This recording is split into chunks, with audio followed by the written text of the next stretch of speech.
પત્ર લેખન. તો પત્ર લેખનની આપણે શરૂઆત કરીએ એના પહેલા પત્ર લેખનનું જે માળખું છે એને સમજવું પડે, અને પત્ર લેખનનું માળખું આપણે સમજી જઈએ તો એના પરથી તમારે પત્ર લેખન ઇઝી થઈ શકે છે.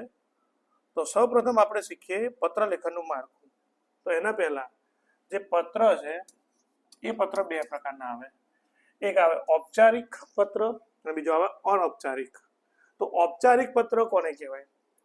તો કોઈ અધિકારીને આપણે જ્યારે પત્ર લખીએ છીએ, યાદ રાખજો, કોઈ અધિકારીને જ્યારે પત્ર લખવામાં આવે ત્યારે કયો પત્ર કહેવાય? ઔપચારિક. અને અનૌપચારિક કોને કહેવાય? કે તમારા ભાઈ બહેન, તમારાથી નાના હોય મોટા હોય, ભાઈ બહેન હોય, તમારો મિત્ર હોય, એના માટે જ્યારે તમે પત્ર લખો છો તો એ પત્ર કયો આવે? અનૌપચારિક. અત્યારે આપણે ઔપચારિક પત્રની અંદર વાત કરીએ તો એનું માળખું જોઈ લઈએ. ત્યારે જ્યારે પણ તમે લખો પત્ર ત્યારે સરનામું હંમેશા કઈ બાજુ લખવાનું? જમણી બાજુ. કોનું? તો જે પત્ર લખનાર છે એનું, પણ એનું નામ કેવું લખવાનું? કાલ્પનિક. પોતાનું આખું નામ નથી લખવાનું. કયું નામ લખવાનું છે? કાલ્પનિક નામ, સરનામું અને તારીખ. જો નામની જગ્યાએ અ પૂર્ણવિરામ બ પૂર્ણવિરામ ક આ રીતે લખાય, અબ ક લખાય. પછી ડાબી બાજુ જે કોઈ વ્યક્તિને આપણે લખીએ તો પ્રતિ, એ કઈ બાજુ? ડાબી બાજુ. એટલે કે જ્યારે પત્ર મોકલવાનો હોય તેમનો હોદ્દો અને સરનામું એ કઈ બાજુ લખવાનું? ડાબી બાજુ.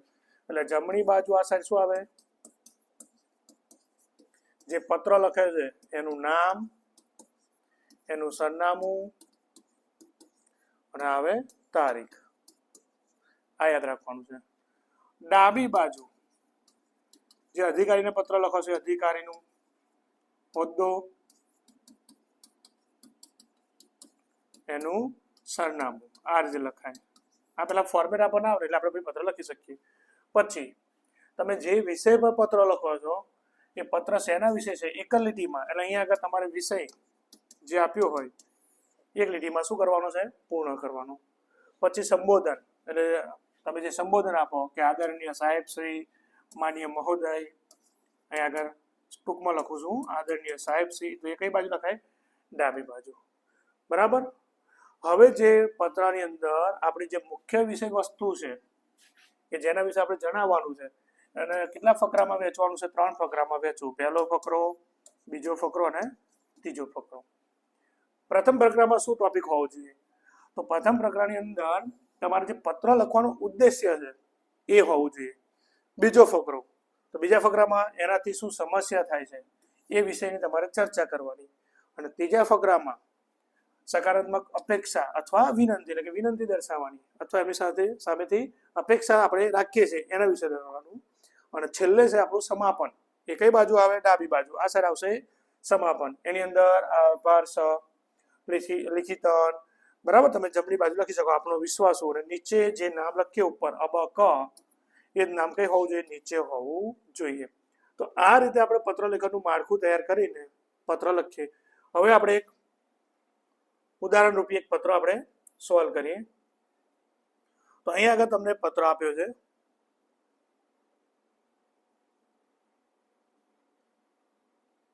કે વ્યસન મુક્તિ અભિયાન માટે પત્ર આપણે લખવો છે કોઈ અધિકારીને, બરાબર, નગરપાલિકાની કચેરીમાં. તો પહેલા તો જે વ્યક્તિનું નામ છે અ બ ક. હવે આપણું નામ તમે ટૂંકમાં લખો. ધારો કે મારું નામ છે અક્ષય એન ગોહિલ. તો આ રીતે આપણે જ્યારે ટૂંકમાં નામ લખીએ તો વચ્ચે શું આવવું જોઈએ? પૂર્ણ વિરામ. એટલે અહીંયા આગળ ખાસ ધ્યાન આપવાનું કે અ બ ક લખો છો એમાં વચ્ચે શું આવવું જોઈએ? પૂર્ણ વિરામ. ત્યાર પછી જ્યારે સરનામું લખો તો સરનામું પતે ત્યારે શું આવવું જોઈએ? અલ્પ વિરામ આવવું જોઈએ. છેલ્લે પૂર્ણ વિરામ ના આવે, અટક પછી. પછી શહેરનું નામ હોય, ધારો કે અમદાવાદ શહેર આપણું, તો અમદાવાદ, એમાં કઈ અહીં આગળ તમે ક ખ ગ લખો તથા દ લખો તો વચ્ચે આ રીતના પૂર્ણ વિરામ આવે નહીં, બરાબર.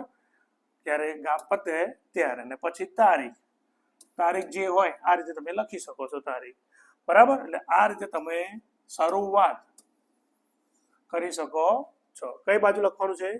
જમણી બાજુ. હવે આપણે કોને લખવાનું છે? નગરપાલિકા કચેરીની અંદર.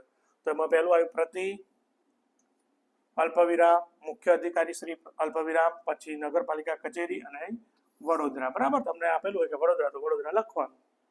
જેનું એડ્રેસ આપીએ લખવાનું. પછી વિષય, તો આપણો વિષય શું છે કે વિસ્તારમાં વ્યસન મુક્તિ જાગૃતિ અભિયાન યોજવા બાબત, કે જે વિસ્તાર છે એની અંદર વ્યસન મુક્તિની જાગૃતિ માટેનું શું અભિયાન યોજવું છે એના માટે. તો પહેલા લખીશું હવે અહીં આગળ માનીય સાહેબશ્રી, સંબોધન કર્યું માનીય સાહેબશ્રી, પછી લખવાનું. અને જ્યારે સાહેબ લખો એની નીચેથી ફકરો આપણો શું થવો જોઈએ, સ્ટાર્ટ થવો જોઈએ. એની અંદર લખ્યું છે સવિનય વિનંતી છે કે આજકાલ આપણા વિસ્તારમાં દારૂ, તમાકુ, ગુટખા અને અન્ય નશીલા પદાર્થોના સેવનનું પ્રમાણ દિવસે દિવસે શું થઈ રહ્યું છે, વધી રહ્યું છે. અને ખાસ કરીને યુવાનોમાં વ્યસનની ખરાબ ટેવ ઝડપથી ફેલાઈ રહી છે, જે સમાજ માટે શું છે, ચિંતાજનક બાબત છે. તો વ્યસનના કારણે લોકોનું આરોગ્ય બગડે છે અને તેમજ પરિવાર અને સમાજ પર એની ખરાબ અસર પડે છે. તો આ પહેલો ફકરો આપણો થઈ ગયો. એના વિશે શું આપી માહિતી, શાના વિશે, વ્યસન વિશે. હવે આગળ આપણે જોઈએ તો હવે એના કારણે શું પ્રોબ્લેમ થાય છે એ આપણે બીજા ફકરામાં લખવાનું. તો બીજા ફકરાની અંદર છે કે ઘણા લોકો વ્યસનના કારણે ગંભીર રોગના શિકાર બની રહ્યા છે. પરિવારની આર્થિક સ્થિતિ ખરાબ પડે છે, ઘણીવાર ઘરેલું ઝઘડા, ગુનાઓ પણ વધે છે, યુવાનોનું ભવિષ્ય બગડી રહ્યું છે. એટલા માટે સમાજને આપણે વ્યસન મુક્ત બનાવવો ખૂબ જ જરૂરી બની ગયું છે. તેથી વિનંતી કે આપણા વિસ્તારમાં વ્યસન યુક્ત અંગે જાગૃતિ અભિયાન યોજવામાં આવે. રેલી, સેમિનાર, પોસ્ટર, માર્ગદર્શક જેવા કાર્યક્રમો દ્વારા લોકોને વ્યસનના નુકસાન વિશે સમજ આપવામાં આવે. અને શાળા અને કોલેજોમાં પણ ખાસ જાગૃતિ કાર્યક્રમ યોજવામાં આવે, જેથી યુવાનો વ્યસનથી દૂર રહે. અને છેલ્લો ફકરો આપણો સકારાત્મક એમનો જવાબ એમની વિનંતી માટે લખવાનો. જો સમયસર યોગ્ય પગલાં લેવામાં આવશે તો સમાજને વ્યસન મુક્ત અને સ્વસ્થ બનાવી શકાશે. આપ અમારી વિનંતી સ્વીકારી યોગ્ય કાર્યવાહી કરશો તેવી આશા રાખીએ. અહીં લખી દીધો આભાર સર. અને જે લિખિત અંત છે કે આપણા વિસ્તારના જાગૃત નાગરિક. હવે અહીં આગળ ઉપર તમે જુઓ તો નામ કયું હતું, અબક. એટલે ખાસ યાદ રાખવાનું કે જે ઉપર તમે શરૂઆતમાં જે નામ લખ્યું એ લખવાનું, બરાબર. અ ડોટ બ ક ત થ દ જે લખો તમે ઉપર નામ